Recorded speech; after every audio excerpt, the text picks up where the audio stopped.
नमस्कार, इन खबर में आपका स्वागत है। मैं विद्या शंकर तिवारी हूं। अगले साल जनवरी फरवरी में दिल्ली में चुनाव है। चुनाव से पहले हर राजनीतिक पार्टी की तैयारी होती है कि कैसे वो लोगों को लुभाए। इसी में केजरीवाल सरकार कभी पानी कभी बिजली का बिल माफ़ करके लोगों को लुभाने की कोशिश कर रही थी। लेकिन इसी बीच सुप्रीम कोर्ट ने फुटपाथ से अतिक्रमण हटाने का आदेश दे करके मानो केजरीवाल सरकार पे वज्रपात कर दिया हो।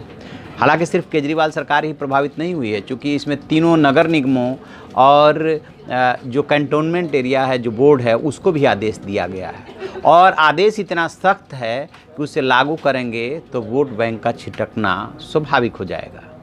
क्या क्या आदेश दिया है सुप्रीम कोर्ट ने, उस पर ज़रा गौर करते हैं। उसके बाद बात करेंगे कैसे केजरीवाल सरकार फंस गई है। कि सबसे पहले तो सुप्रीम कोर्ट ने ये कहा है कि कोई भी बिल्डिंग प्लान मंजूर करने से पहले ये देख लीजिए कि 25 साल, कम से कम 25 साल के पार्किंग की व्यवस्था उसमें है या नहीं है, एक बात।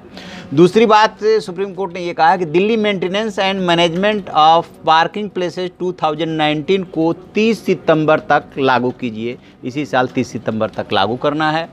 तीसरी बात, अब उसमें ये कह रहे हैं कि दिल्ली के अभी जो नगर निगम और कैंटोनमेंट बोर्ड है, वो पैदल चलने वालों के लिए फुटपाथ बनाए गए हैं। उस पर अतिक्रमण करने वालों से आप अतिक्रमण खाली कराइए।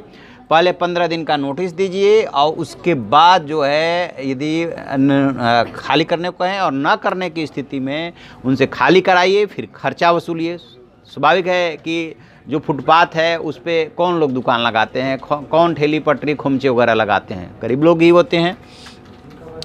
और फिर ये कह रहे हैं कि रूल्स लागू करने के बाद सभी अथॉरिटी ये देखेंगे कि रूल्स को ज़मीन पे उतारने के लिए क्या क्या कदम उठाए गए हैं।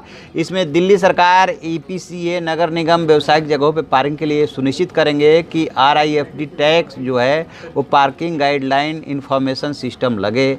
और फिर उन्होंने इस मामले में जो है 13 जनवरी 2020 की तारीख मुकर्रर की है और कहा है कि दिल्ली में पार्किंग व्यवस्था को लेकर सुप्रीम कोर्ट जो है ये देखेगा कि सड़क पर जो चलने के लिए ट्रांसपोर्ट व्यवस्था बनाने में बिल्कुल असफल हो गई है। मतलब सरकारें कुछ नहीं कर पा रही है और जो अथॉरिटी बनी हुई है वो भी कुछ नहीं कर पा रही है, लिहाजा सुप्रीम कोर्ट इस मामले को देख रहा है।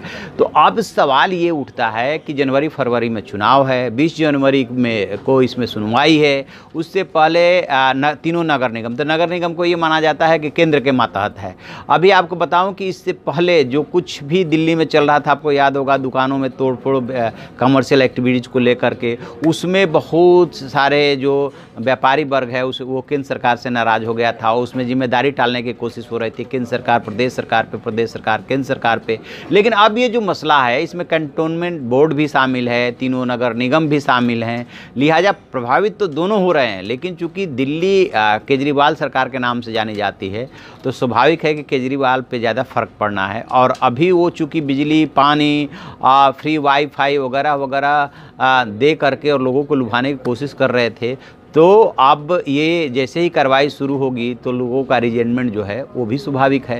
तो अब देखते हैं कि केजरीवाल जो है इसके काट के लिए क्या रास्ता निकालते हैं, कैसे लोगों को समझाते हैं, कैसे कार्रवाई करते हैं। क्योंकि ख़ास बात यह है कि चुनाव से ऐन पहले सुप्रीम कोर्ट का आदेश आया है। इसमें कोई रेमेडी इसलिए भी मिलना मुश्किल है क्योंकि सीधे जो है एपेक्स कोर्ट ने आदेश दिया है। देखते हैं आगे जो भी अपडेट होगा हम आपको अपडेट कराएंगे। आप देखते रहिए हमारा डिजिटल चैनल इन खबर। Thank you. इन खबर चैनल को सब्सक्राइब करें और बेल आइकन दबाना ना भूलें।